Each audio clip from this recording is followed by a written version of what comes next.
SARS-CoV-2 sofreu mutações.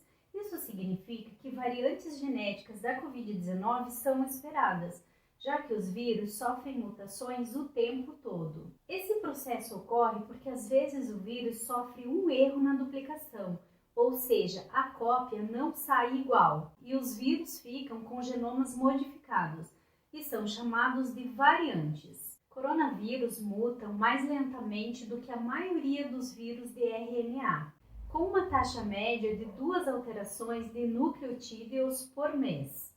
O problema é quando essas variantes se tornam mais mortal ou contagiosas do que o vírus original.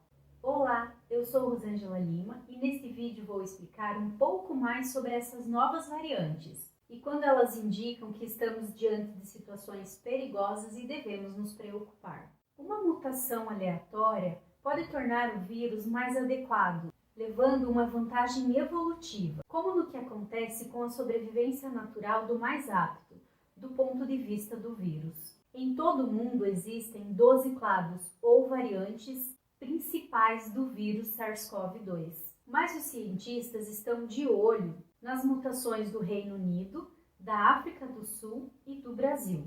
E a razão é exatamente essa: o risco que essas novas versões do coronavírus representam quando comparada às versões anteriores. A variante do Reino Unido se tornou a variante dominante em várias regiões do mundo, o que significa que é menos provável que seja uma coincidência. Cada vez que os cientistas identificam uma nova variante, isso levanta uma questão. A mutação aumenta a taxa de transmissão viral? Causa doença mais grave? E as vacinas atuais ou uma infecção anterior ainda fornecerá proteção? Variantes múltiplas de um vírus com pequenas mudanças no código genético estão, então, replicando um ambiente que encoraja a sobrevivência dos mais aptos. Então, variantes virais que são mais mortais ou mais transmissíveis vencem aquelas com menor capacidade de sobreviver e florescer. A única maneira de desacelerar o desenvolvimento de novas variantes virais é impedir a sua capacidade de replicação. E a melhor maneira de desacelerar esse processo de replicação é através da vacinação, obtendo imunidade coletiva.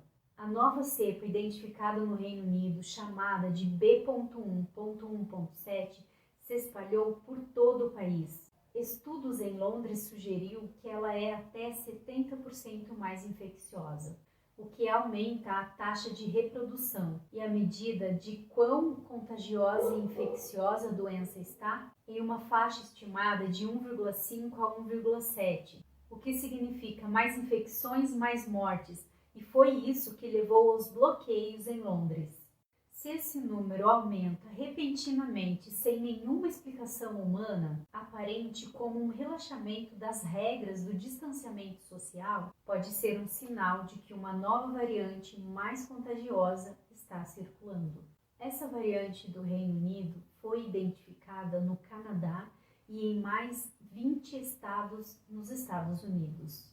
As evidências sugerem nos testes de PCR no Reino Unido que distingue a nova variante do vírus original comparada à taxa de mortalidade entre aqueles que já morreram por causa da variante antiga e a nova. Essa análise levou a uma declaração de que a variante, além de ser mais contagiosa, também é mais mortal. Estudos dizem que essa variante do Reino Unido é pelo menos 30% mais mortal. Para testar se os anticorpos no sangue das pessoas que foram vacinadas podem neutralizar uma infecção viral do vírus mutante, os pesquisadores coletaram sangue de participantes do estudo da vacina Pfizer e combinaram com amostras do vírus mutante, deixadas em repouso por 1 hora, e depois a solução foi colocada nas células hospedeiras para determinar qual porcentagem de células hospedeiras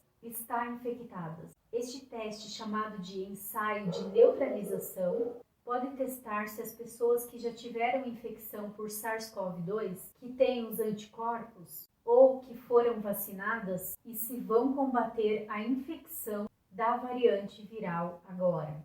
A vacina Pfizer demonstrou a capacidade de neutralizar a mutação N501Y encontrada na variante do Reino Unido. A Moderna anunciou que espera que sua vacina seja protetora contra as cepas emergentes de coronavírus detectadas até agora, mas, por precaução, eles vão testar na variante sul-africana chamada de B1351.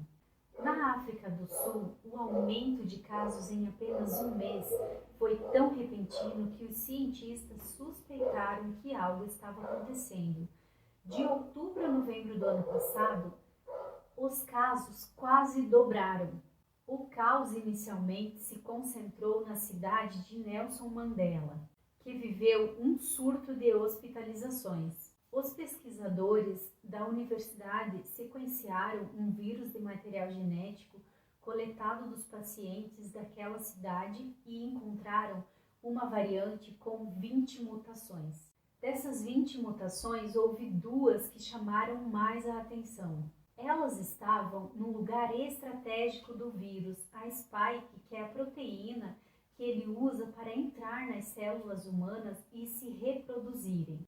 Essa variante da África do Sul é pelo menos 50% mais infecciosa do que a anterior. A mutação da variante da África do Sul permite que ela escape de alguns anticorpos, que são produzidos como resultado da vacina ou a infecção anterior.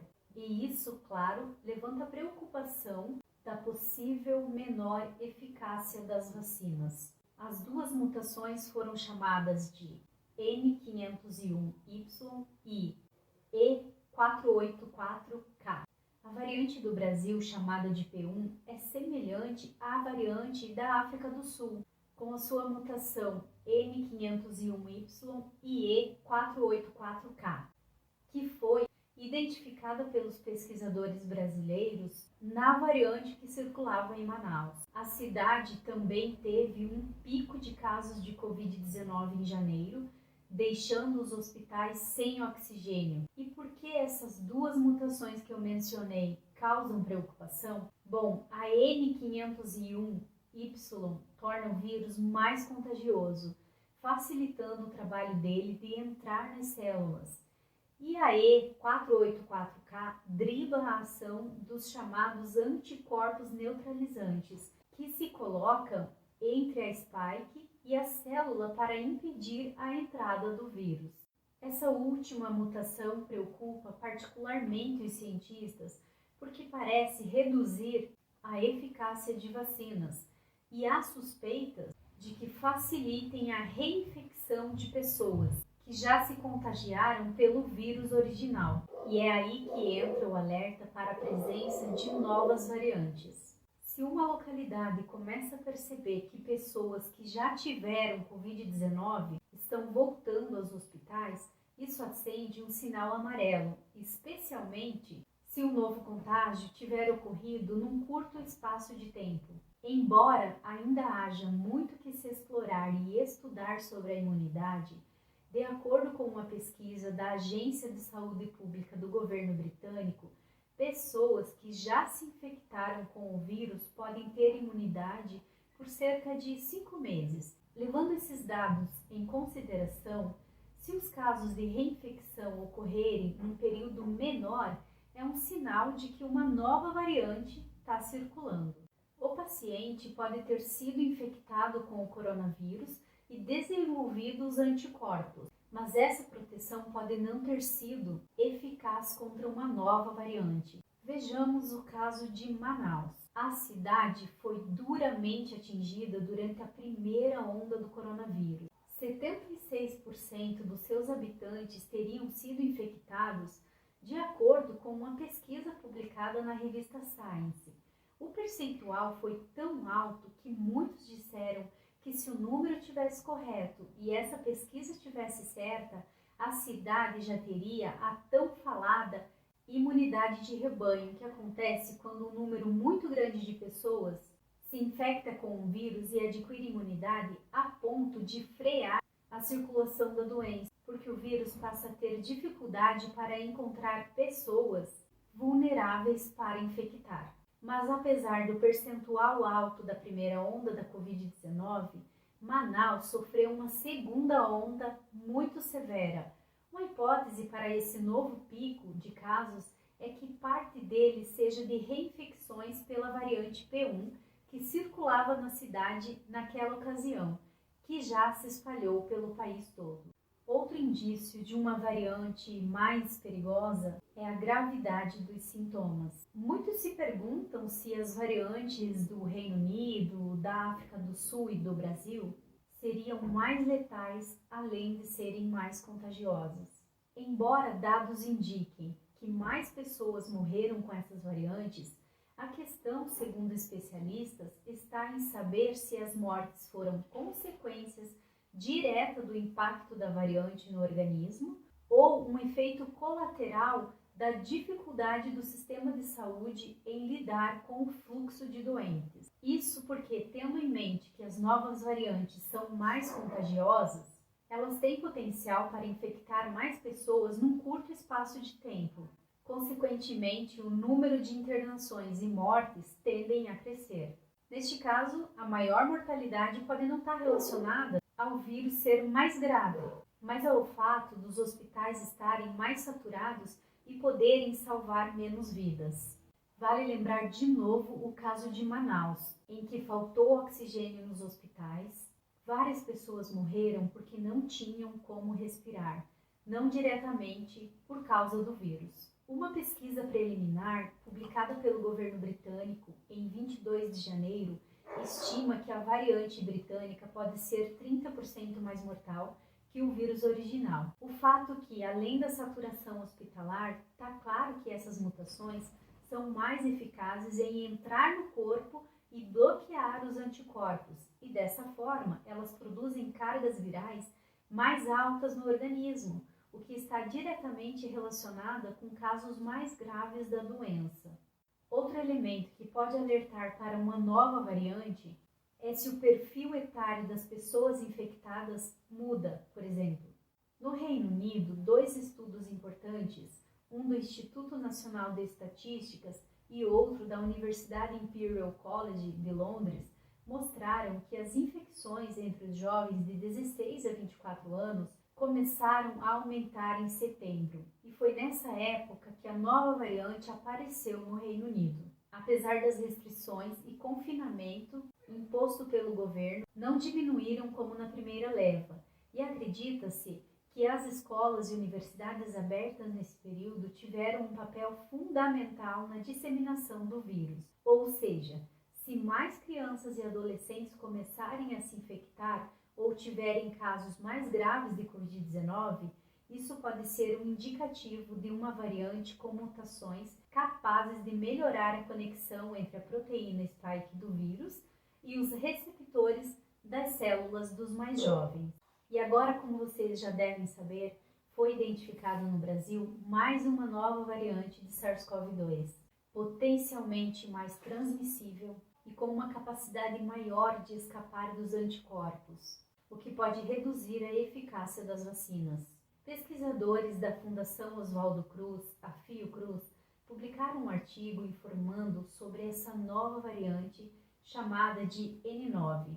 Ela foi detectada em 35 amostras coletadas entre novembro de 2020 e fevereiro de 2021 em 10 estados do Sul, Sudeste, Nordeste e Norte do país. De acordo com o estudo, a mutação E484K pode contribuir para que o novo coronavírus escape do sistema imune, conferindo resistência a anticorpos monoclonais e reduzindo a potência de neutralização de alguns soros de indivíduos convalescentes e vacinados. Considerando que a alteração vem sendo encontrada em variantes surgidas em diferentes partes do mundo, os cientistas apontam para um provável processo de evolução convergente e adaptação do vírus ao hospedeiro humano. Das variantes mais perigosas que apresentam a mutação E484K estão as linhagens P2, detectada inicialmente no Rio de Janeiro, e B.1.526,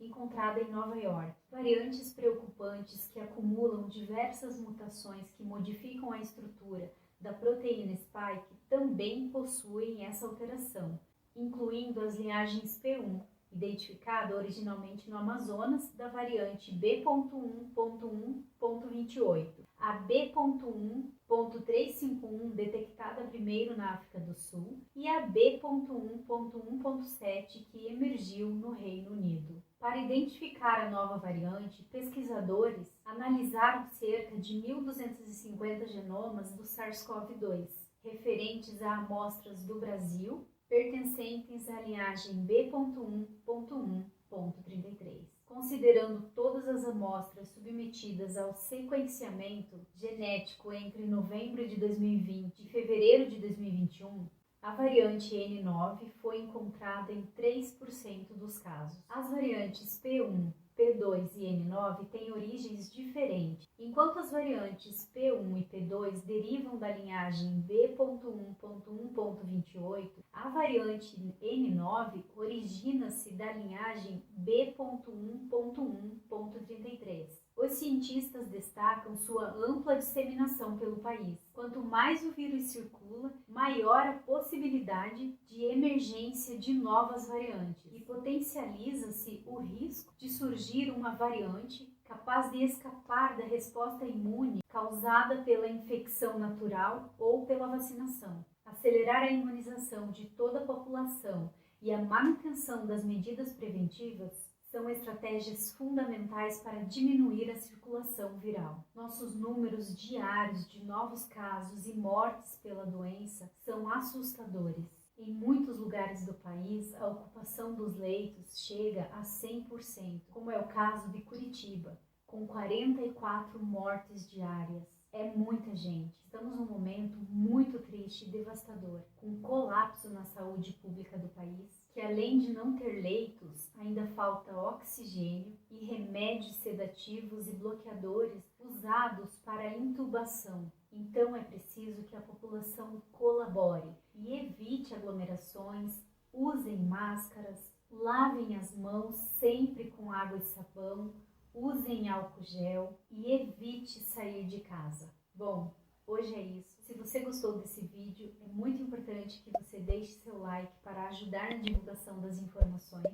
E eu te convido a se inscrever no meu canal e ativar o sininho da notificação para ser avisado sempre que um novo vídeo chegar por aqui. Um grande beijo e até a próxima!